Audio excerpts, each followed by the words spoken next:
Nous, ce qui a vraiment coincé, c'est le nombre. Alors, il y a plusieurs choses. Les trois revendications des talibans à l'origine, c'était retrait immédiat des troupes françaises d'Afghanistan, il ne faut pas l'oublier. Ça, c'est un truc qui est de toute façon pas négociable avec les Français, ni encore moins avec les Américains et les Anglais, mais ça dure longtemps, parce qu'ils restent là-dessus.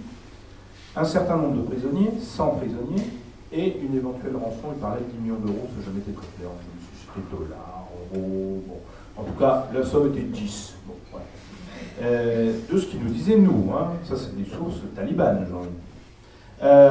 Donc, première chose, non négociable avec les Français. Parce qu'on ne peut pas, alors si on prend les otages comme ça, on fait n'importe quoi. Demain, vous virez votre président. Après-demain, vous mettez des chapeaux pointus. Bon, on s'en sort plus. Après-demain, toutes les femmes en France sont voilées. Donc, ça peut être ça. Parce qu'ils demandaient de temps en temps, ils demandaient aussi à ce que la loi. Oui, ils l'ont demandé d'ailleurs, oui.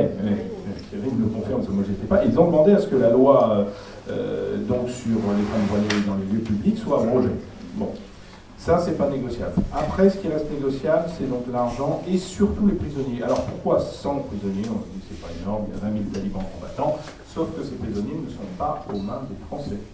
Ils sont aux mains des Américains, pour une part, dans une prison qui est dans la base de Bagram, qu'on appelle le Guantanamo afghan, donc ça veut tout dire, c'est pas un dessin, et dans les prisons afghanes.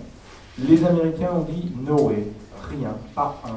Nous aussi on a des prisonniers de guerre d'ailleurs, on n'en donne pas pour nos propres soldats, on ne va pas commencer à en donner pour les journalistes français. Donc c'est déjà pas négociable. Ça dure quelques mois. Et ensuite, reste la dernière solution, les prisonniers talibans aux mains des Afghans, donc du président Hamid Karzai. Ils ont déjà tellement de mal à en faire, les prisonniers, que les libérer, franchement, ils ne font pas de gaieté de cœur. Donc là, les Français font baisser la somme, si je veux dire. Et quand on arrive à un chiffre raisonnable, qui était 2, puis ça a été 3, puis de nouveau 2, et ça a coincé 6 mois pour un troisième. Vous imaginez, 1 pour 1, ça a coincé. Pourquoi? Parce que ce troisième était un ami personnel du commandant taliban local qui s'appelle Kari Barial et qui voulait absolument son pote. Il y a des fois, c'est pas plus compliqué que ça, vous voyez. Et ça m'a été confirmé des deux côtés de la barrière. Et côté français au niveau ministériel, Kouchner, Juppé, et côté taliban. Et aussi côté, si vous lisez le livre, d'un journaliste, grand reporter qui a eu un rôle à la fin de notre histoire, et ça m'a été confirmé donc par 3 sources. Donc là, voilà, Kouchner va, c'est sa dernière mission. Kouchner va le 12 novembre 2010 négocier avec le président Karzai sur la demande express de Nicolas Sarkozy, ces deux-là. Finalement, Karzai dit ok, je vais te libérer ces deux-là, parce que tu pourrais se connaissent depuis 20 ans, Karzai et Kouchner.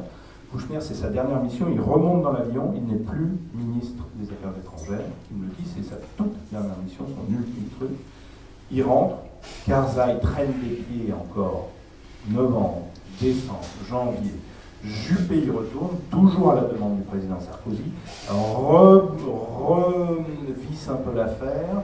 Karzai dit ok, maintenant c'est sûr, parce que ces deux types étaient condamnés à mort. Donc il fallait d'abord les gracier et ensuite les libérer. Et ensuite les talibans demandent la troisième. Et là ça coince. Et ça redurcit. Donc vous imaginez pour Al-Qaïda au Maghreb islamique, dont je ne connais absolument rien dans le détail, pourquoi c'est aussi long. Un mot aussi pour vous donner l'idée de l'influence de la France en Afghanistan. La France à l'époque, encore un peu maintenant, elle contrôle l'équivalent de contrôle. Enfin, elle est déployée à l'époque sur moins d'1% du territoire afghan et moins d'1% de la population afghane. Elle est, au titre de pays donateur pour aider l'Afghanistan, dans les bas-fonds du classement international, dépassé par la Turquie, l'Inde, voilà. Donc c'est-à-dire que lorsque Nicolas Sarkozy, Bernard Kouchner dit à Karzai, donc t'es gentil, mais tu vas nous les libérer vite, il dit oui, et puis il passe à autre chose, parce que lui, il connaît les Américains, c'est à peu près tout. Bon. Donc c'est aussi, comment dirais-je, la mesure d'une relative impuissance aujourd'hui de la France dans cette région que nous avons pu mesurer avec la longueur de ces négociations et des difficultés. c'est le grand problème de la France, c'est que nous fûmes un grand pays, une grande puissance internationale, puissance coloniale, etc. On vit toujours un peu dans ce souvenir-là, comme les Britanniques, mais en réalité, quand on regarde, c'est très bien Thierry, les chiffres, ce qu'on contrôle, enfin ce qu'on est censé contrôler plutôt, en Afghanistan et pays donateurs, ça c'est très important pour des pays comme l'Afghanistan, on est au fin fond du classement. Alors Hamid Karzai, à la limite, les Japonais sont plus intéressants pour lui que les Français. Ils ne sont peut-être pas présents sur le terrain, mais ils sont gros donateurs, comme souvent dans beaucoup de pays. Il y a deux phrases. D'abord une phrase de Reza, parce qu'on s'est rendu compte tout de suite que les talibans, on sait que c'était pas des branchements, parce que ça arrive. Ce qui aurait été mieux, ça me rend Londres. Et Reza se retourne vers moi et me dit « big problème ». Bon, déjà, gros problème. Bon, c'est bon, c'est les talibans. Et Stéphane se retourne vers moi, et 1 minute après, 2 minutes, il me dit « ah ben, joyeux Noël ». Noël, c'était il y a 3 jours, on était le 30 décembre, il y a 5 jours, c'est demain, après-demain, le nouvel an. Et je commence à psychoter sur cette phrase, mais sur un détail. Qu'est-ce qu'on s'en fout? C'est Noël, nouvel an. Et je dis, pourquoi il dit joyeux Noël? C'est dans la date. Et je raconte, parce que je fais une demi-heure là-dessus. Joyeux Noël. Et puis après, je comprends qu'il est un peu nerveux, en colère. Je dis, oh là, il m'en veut. Alors, dès le premier jour, en fait, en réalité, dès le deuxième jour, je fais une mise au point. Je dis, écoutez, moi, je suis journaliste-rédacteur dans notre petit monde voilà, de la télé. C'est vrai que c'est le journaliste-rédacteur qui est, on va dire, responsable de l'équipe. Un chef d'équipe, si on peut dire, j'aime pas ce terme, mais bon, voilà, je prends mes responsabilités. S'il y a eu prise d'otage, ça veut dire que de toute façon, il y a eu erreur quelque part. Hein. C'est comme quand on fait du rallye. Hein. On a beau être le meilleur pilote de rallye au monde, si on fait une sortie de route, ça veut dire qu'il y a eu une erreur, un coup de volant, un coup de frein, voilà, en trop ou en moins. Et tout de suite, Stéphane m'a rassuré, et il m'a dit non, attends, on a pris nos décisions ensemble, on a étudié cette journée pas à pas ensemble, j'assume autant de toi, etc. Ce qui m'a d'ailleurs soulagé. Mais donc c'était ça les deux premières pensées, ça n'a pas été des grandes pensées philosophiques, même pas finalement de penser de la famille. Après c'est venu dans les jours, dans les 2, 3, 4, 5 premiers jours. Et il y a aussi le truc que je raconte, parce que les gamins, à un moment, on a été exhibés dans 3 villages différents, et au deuxième village, les gamins disent Zidane, Zidane. Et donc, j'en ai conclu qu'ils savaient déjà qu'on était français. Donc, les nouvelles vont vite.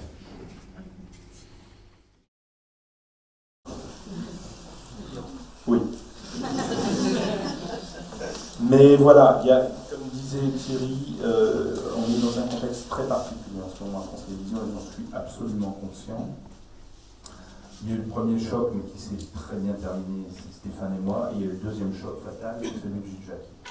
Et moi, en plus, j'appartiens aujourd'hui à la petite équipe d'envoyés spécial. Donc, au premier chef, nous sommes concernés par cette histoire, et honnêtement, après avoir discuté avec tous les gens d'envoyés spécial, aujourd'hui encore, les gens sont sous le choc.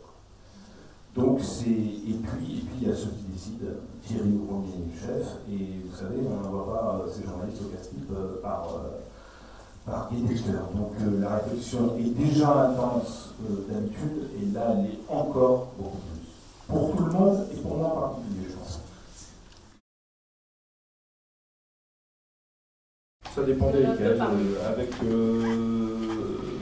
on n'a pas eu non plus beaucoup d'interlocuteurs. Mais on a eu des interlocuteurs privilégiés, c'est-à-dire soit dans le mauvais sens du terme, c'est-à-dire par exemple moi, ma tête de turc c'était Drana, et je pense que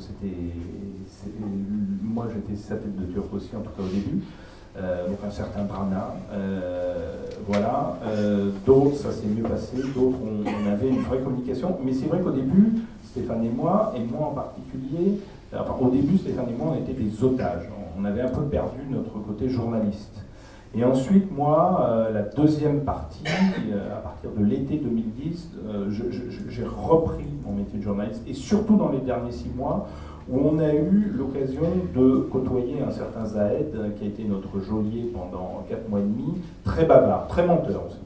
mais très bavard. Mais à force de parler, au bout de 4 mois et demi, quand on voit les gens tous les jours, plus 2 ou 3 autres jeunes talibans qui eux étaient plus naïfs, donc nous disaient des choses qui étaient souvent d'ailleurs pas la même version que celle de Zaïd, donc on arrive à recouper. Moi j'ai appris pas mal de choses, très franchement, sur leur mode de fonctionnement, sur... Évidemment, j'étais pas en reportage, à l'aune de ce que je pouvais comprendre au fin fond de mon trou, mais malgré tout, c'est pas évidemment donné à tous les journalistes de fréquenter pendant 1 an et demi des talibans, je ne le souhaite pas, mais dans ces conditions. Mais n'empêche qu'il y a un moment, on se dit, moi je me suis dit, tant qu'à faire, maintenant que je suis là, autant leur parler et essayer de comprendre comment ils fonctionnent. Parce que j'avais accepté aussi ma détention, c'est-à-dire que j'ai eu une période où on était sous le choc et on espérait surtout que ça allait se finir vite. Après, il y a une période de dépression pendant 2-3 mois, mai, juin, juillet 2010. Ensuite, j'ai accepté ma détention. Je me suis organisé au long cours. Alors, c'était très variable. Il y a eu des endroits absolument sordides. C'était souvent là où je suis resté le plus longtemps, d'ailleurs. Et puis des endroits moins sordides, mais de toute façon il y a l'enfermement. Alors c'était de toute façon jamais confortable. En Afghanistan, dans les montagnes, le meuble, ils ne connaissent pas. Donc on vit par terre, on dort par terre, on mange par terre, on s'assoit par terre. Voilà. Pour écrire. Par terre. Papier. Ah oui, alors ça j'ai négocié du papier et des stylos. Parce que évidemment j'en avais pas. Tout se négocie. De toute façon, quand on est otage, tout se négocie. Un morceau de pain se négocie, du papier hygiénique se négocie, un stylo se négocie, ben contre rien. C'est ça le problème. C'est bien ça le problème d'ailleurs. Donc on négocie, on demande tout et on n'a rien à leur donner en contrepartie, sauf que si pour le papier et le stylo, les talibans ont très vite compris que ça me calmait et que donc ils avaient tout intérêt à me donner des stylos et du papier, que je passais beaucoup de temps ou du temps à écrire. La radio, même mécanisme, c'est-à-dire, voilà, on va quand même essayer de ne pas en faire des bêtes fauves, parce que de toute façon, ça va être encore plus difficile à gérer. Et donc après, comment on s'organise? Ben justement, quasi militairement, c'est-à-dire d'abord respecter le rythme jour-nuit, essayer de ne pas du tout être déphasé. Donc pas dormir le jour et être réveillé la nuit, parce que la nuit c'est encore plus long. Ça c'est une première chose. Ensuite, rythmer. Moi j'ai essayé de me mettre à la bourre, c'est-à-dire d'avoir des rendez-vous par exemple avec la radio. J'avais des émissions, en particulier, bon, après ça a été RFI, mais sur la BBC, j'avais une radio extraordinaire. J'avais des rendez-vous d'information, d'émissions culturelles, jamais été aussi bien informé de ma vie. J'avais le temps d'y réfléchir en plus. Paradoxalement, mais c'est vrai, paradoxalement. J'ai appris par exemple à notre geôlier que Ben Laden venait d'être tué, il ne le savait pas. Donc il était 8h du matin, on l'a appris à 8h du matin, vu qu'il a été tué dans la nuit au Pakistan, c'était la même heure, c'était pas très loin de chez nous finalement, de où on était, à 300 km, à vol d'oiseau, on va dire 300. D'ailleurs il était atterré au début, moi j'avais qu'une seule trouille, que lui soit atterré, je m'en fous un peu, mais j'avais qu'une seule trouille, c'est que ça ait des conséquences sur nous, ça n'en a pas eu, moi je pensais que ça allait en avoir, et tout de suite, le fameux Zaïd, dont je parlais il y a quelques minutes, il nous a dit non. Eux, c'est eux, nous, c'est nous, ça n'a rien à voir avec votre histoire. Je ne voulais pas le croire, au final, il avait raison. Donc, pour finir avec la journée, c'est-à-dire des rendez-vous radiophoniques, donc j'écoutais 5 à 6 heures à la radio par jour, mais pas d'un seul bloc, un peu le matin, un peu le midi, un peu l'après-midi, un peu le soir, entre deux de l'écriture, entre deux des exercices physiques, surtout se maintenir en forme. C'est la grande spécialité du taliban, c'est de vous maintenir 4 mois dans une pièce de 10 mètres carrés, où vous ne sortez pas de la pièce, y compris pour faire vos besoins. Mais après, il faut faire le tour de la région à pied toute la nuit. Quoi. Il faut faire 25 bornes dans la montagne. Donc si vous avez les muscles complètement fondus, ce qui était le cas pour nous à la fin, moi je varie très peu de poids, Stéphane aussi d'ailleurs, nous avions perdu à peu près chacun une quinzaine de kilos en muscles finalement, et on avait beau faire des exercices physiques, des pompes, des assouplissements, tout ce que vous voulez, vous perdez en masse musculaire, parce que quand vous êtes dans 10 mètres carrés, de fait, vous ne marchez plus. Moi, je marchais, je faisais des cercles comme ça, pour essayer de me maintenir, à peu près de maintenir les muscles des jambes, parce que je savais qu'un jour ou l'autre, j'allais devoir me taper 20 ou 25 km. Et ce qui était le cas d'ailleurs. Donc si vous vous laissez aller, c'est pas très bon. Ni pour le moral, quand vous êtes enfermé, ni pour le physique, quand il faut marcher de nouveau. On a été 3 mois et demi ensemble, tous ensemble, Reza, Stéphane et moi, puis 8 mois, moi seul, 8 mois jour pour jour, bizarrement, 13 avril 20h, 13 décembre 20h. Et ensuite, avec Stéphane sans réserve, enfin si on a eu 3 heures ensemble, puis avec Stéphane sans réserve, d'ailleurs je n'ai pas compris pourquoi ils gardaient les deux Français ensemble pendant 47 jours, si je me souviens bien, je viens de mémoire de date. Et ensuite, de nouveau à 3. Toute la dernière partie, donc les 5 derniers mois à 3. Tout simplement parce qu'ils n'avaient pas assez de maisons, ils n'avaient pas assez de logistique. L'idéal pour eux, ça aurait été qu'on soit chacun dans notre coin, pour pas qu'il y ait d'opérations militaires possibles. Parce que monter 3 opérations militaires françaises simultanées, c'est pas possible. Mais à un moment, ils se sont retrouvés à court de maisons adaptées pour garder les otages, c'est-à-dire une pièce close au cœur d'une famille sans être en contact avec la famille, et en plus des gens de confiance qui n'aillent pas les dénoncer, parce qu'on n'a pas été gardé que par des talibans, mais on a aussi été gardé par soit des sympathisants, soit des gens qui leur sont redevables, etc. Et il se méfie de tout. La culture d'un taleb, plutôt d'un résistant en général d'ailleurs, pour sa survie, c'est d'être paranoïaque. S'il n'est pas paranoïaque, il a, à mon avis, une espérance de vie de 2 jours. Donc, mais alors là, pour le coup, ils ont une espérance de vie assez longue parce qu'ils sont très paranoïaques. Les Américains ont mis à disposition immédiatement leurs sources de renseignements pour permettre de remonter un certain nombre d'informations françaises. Donc c'est notamment effectivement un drone américain qui a tout de suite identifié le convoi d'Hervé, de Stéphane et de Reza. Et d'ailleurs un mot aussi de 2 autres accompagnateurs pendant très longtemps sur les affiches, on vous parlait de 2 Français plus les 3 accompagnateurs. En réalité, nous savions que 2 sur 3 avaient réussi à s'enfuir. Simplement, là aussi, on nous avait demandé de garder le silence sur leur fuite, puisqu'ils étaient... Pas tout de suite, au bout de 7 mois. 7 mois. Et donc, ils sont restés... ils ont été, comment dirais-je, mis au chaud par la DGSE et les services de renseignement. Et donc, il fallait absolument que nous puissions être très discrets sur leur libération. Donc ça c'est aussi pour dire, parce qu'on oublie qu'il y en avait, au départ, c'était 5 en otage.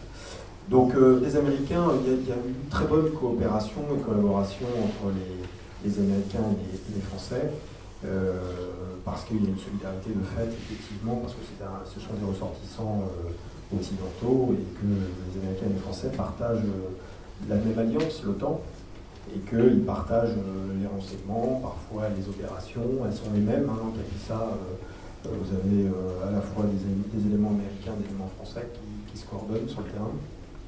Donc, il y a eu plutôt une bonne collaboration. Avec les Afghans, je crois aussi que ça s'est plutôt bien passé entre les Français et les Afghans. Donc, à partir du moment où là, il y a des objectifs communs, il y a un rassemblement de la force de frappe pour... alors, ce qui rendait impossible, puisque ça, je l'ai évoqué avec le général qui était sur place, c'était une intervention militaire. Parce que les vallées sont très encaissées et il nous disait que le son d'hélicoptère s'entend très loin. Et donc, 5 minutes auraient suffi pour liquider les otages. Et donc, il n'aurait pu en aucun cas mener une opération militaire sans risquer la vie des otages. Et par ailleurs, ensuite, il faut le savoir, les maisons sont des dédales, c'est des labyrinthes, et donc vous pouvez cacher assez facilement dans une maison vos otages sans les trouver. Vous tombez nez à nez avec un taliban, c'est souvent arrivé pour certaines, notamment des forces spéciales françaises qui étaient sur place. Il y a eu, à un moment donné, on s'est même demandé quand il y a eu un mort parmi les forces spéciales françaises en Pakistan, on s'est demandé si c'était pas lié à une opération, sans nous dire, de libération des otages. Celui qui pourra dire ce qui se passera en Afghanistan dans 3 ou 4 ans, franchement, moi, je veux bien l'écouter. Il y a l'histoire du Pakistan. L'histoire du Pakistan qui est intimement liée à l'Afghanistan et qui est encore beaucoup plus compliquée à résoudre. Puissance nucléaire. Qui est une puissance nucléaire, qui vit en plus aussi un côté paranoïaque, parce que c'est beaucoup plus large. C'est Inde-Pakistan, parce qu'il y a toujours cette histoire entre l'Inde et le Pakistan, et l'Inde essaye d'ailleurs de mettre des intérêts en Afghanistan pour prendre en tenaille le Pakistan. Donc il y a cette histoire d'Inde-Pakistan, Chine qui regarde un peu du coin de l'œil, l'Iran qui n'est pas très loin. Donc vous imaginez, finalement c'est une région dont on parle relativement peu en France, et qui est une vraie marmite. Ça c'est une première chose. Quant à la guerre, je dirais, bon, et la paix, je pense que la paix n'est pas un mouvement naturel entre les hommes, hélas, et que quand on voit le nombre de conflits à grande ou à petite échelle dans le monde, voilà, c'est... Quand il y en a un qui se débat, il y en a d'autres qui se rallument, des conflits plus ou moins locaux, régionaux. Bon, je fais partie des gens réalistes et pas très optimistes à ce niveau-là. D'un mot sur l'Afghanistan, je crois que c'est ta conclusion d'ailleurs dans ton livre, et tu as bien raison. L'Afghanistan, jamais personne n'a réussi à l'occuper et à le domestiquer. Ni les Anglais, qui sont partis, ni les Russes soviétiques. 1989, regardez ces images dans vos archives, l'armée rouge s'en va après des dizaines de milliers de morts. Et je pense qu'il va se passer à peu près la même chose pour les Américains et les Alliés, y compris donc les Français. Et il est probable quand même, vu le rapport de force, que les talibans vont être introduits d'une manière ou d'une autre dans le jeu de la gouvernance du pays. Voilà. Donc ce sont des gens qui vivent extrêmement repliés sur eux-mêmes, qui ont leurs coutumes, qui en sont fiers, qui ont un pays magnifique, absolument magnifique. Je le dis très souvent, mais c'est un pays d'une beauté absolument unique. Et qui a beaucoup fasciné d'ailleurs plein de voyageurs. Dans les années 70, c'était souvent un voyage qu'on faisait. Voilà. Et donc, enfin, je l'ai pas fait. Hein. Peut-être que je l'aurais fait, c'est voyager. Et donc voilà. Je pense que je pense que franchement, les racines sont telles que aucune intervention militaire étrangère ne peut, aucune administration étrangère ne peut réussir.